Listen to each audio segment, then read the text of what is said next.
వచ్చాను చిచ్చి దండం పెట్టి ఇవిడెవరమ్మా చిచ్చి అమ్మే ఇప్పుడు చిచ్చి అంటుందంటే కొనేలేదు చిచ్చి అంటే దండే కదమ్మా దండ భవనానికి కొమ్ము ఉంటుంది కొమ్ము ఉంటాయి కొమ్మగా కుక్కలు కూడా దశకెళ్తాను ఏమిటని కొమ్మగా కుక్కలు కొట్టి దశకంతా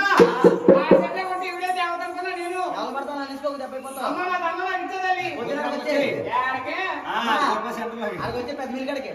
అదే కొసేపు కూడా వచ్చే అలాగే అమ్మ ఇప్పుడు జరిగింది రాజాల భవనానికి ప్రహారీ కూడా రాజాల భవనానికి ప్రహారీ కూడా దిగామా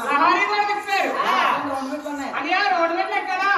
రోడ్ మీద ఎక్కి రోడ్ మీద తిరుగుతాడు అదే నువ్వు ఎక్కకపోతే నేను ఎక్కించేస్తాను నేను అదే నా కాలు మీకు ఎక్కడయ్యా నేను వ్యాక్సిన్ వేసుకోలేదా ఏం మీరు ఇంగ్లీష్ నేర్చుకోలేదా ఇంకా ముందెలా నువ్వు